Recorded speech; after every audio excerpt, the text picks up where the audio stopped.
সাকিব আল হাসান কি আবারও বাংলাদেশের জার্সিতে ফিরবেন? প্রশ্নটা এখন শুধু ক্রিকেট পাড়ায় নয়, সাথে ভক্তদের মনেও ঘুরপাক খাচ্ছে। জাতীয় দলে ফেরা নিয়ে অনিশ্চয়তা থাকলেও নিজেকে এখনও শেষ বলে মানতে নারাজ বাংলাদেশের সাবেক এই অধিনায়ক। বরং তার চোখ 2027 সালের ওয়ানডে বিশ্বকাপে। সেই লক্ষ্য সামনে রেখে ধৈর্য ধরে অপেক্ষা করছেন দেশের ক্রিকেটের সবচেয়ে বড় তারকা। সম্প্রতি এক পডকাস্টে নিজের ভবিষ্যৎ পরিকল্পনা নিয়ে খোলামেলাভাবে কথা বলেন সাকিব। জাতীয় দলে ফেরার প্রসঙ্গে তিনি বলেন, এটা তো বিসিবির সিদ্ধান্ত, টিম ম্যানেজমেন্ট বা নির্বাচকদের সিদ্ধান্ত। আমি খেলার মতো ফিট আছি কিনা, তারা আমাকে বিবেচনা করছে কিনা, বা দলে অবদান রাখার মতো অবস্থায় আছে কিনা। তবে 3 সংস্করণের ক্রিকেট একসাথে চালিয়ে যাওয়ার ইচ্ছা আর নেই। সাকিব জানিয়েছেন, টেস্ট ও টি-20 থেকে ধীরে ধীরে সরে এসে ওয়ানডেতেই মনোযোগ দিতে চান। তার ভাষায়, টি-20 ও টেস্ট নিয়ে এত চিন্তা নাই, একটা সিরিজ খেলে শেষ করতে পারলে ভালো লাগবে। যেহেতু সামনের বছর ওয়ানডে বিশ্বকাপ আছে, বিসিবি যদি পরিকল্পনা থাকে এবং সব এই বছরেই ঠিক হয়ে যায়, ওয়ানডে বিশ্বকাপ একটা সম্ভাবনা হতে পারে।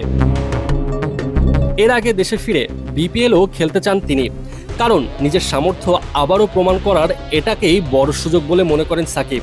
তিনি বলেন, এগুলো সব যদি কিন্তু উপর নির্ভর করছে, গ্যারান্টি দিয়ে বলা যায় না। এবছর ফিরতে পারলে, বিপিএল খেললে, ভালো করলে ভালো কারণ থাকবে আমাকে জাতীয় দলের জন্য চিন্তা করার। ফিটনেস নিয়েও বেশ আত্মবিশ্বাসী এই অলরাউন্ডার। সম্প্রতি খেলার বাইরে থাকায় সাকিবের ওজন কিছুটা বেড়েছে, নিজেই এই ব্যাপারটা জানিয়েছেন। যদিও আবার প্রস্তুতি শুরু করেছেন, কারণ সামনে কয়েকটা টুর্নামেন্ট খেলতে পারেন তিনি। সাথে নিজের আত্মবিশ্বাসের জায়গাটাও পরিষ্কার করেছেন সাকিব। তার মতে, আত্মবিশ্বাস আসতো না যদি পারফরমেন্স খারাপ হতো। সর্বশেষ আইএল টি-20তেও ভালো খেলেছি আলহামদুলিল্লাহ। এমন যদি হতো ভালো খেলছি না বা লিগগুলোতে দলগুলো আমাকে চাচ্ছে না, তখন আত্মবিশ্বাস থাকতো না। তবে মাঠের লড়াই চেয়েও এখন বড় লড়াই চলছে তার ব্যক্তিগত জীবনে। দেশের মাটিতে ফিরতে না পারার কষ্ট স্পষ্ট সাকিবের কণ্ঠে। তিনি বলেন, অবশ্যই পরীক্ষা, এই কারণে আমি আমার জন্মস্থানে যেতে পারছি না। যে জায়গায় সবচেয়ে বেশি যেতে চাই সেখানেই যেতে পারছি না। এটা বড় আফসোসের বিষয়।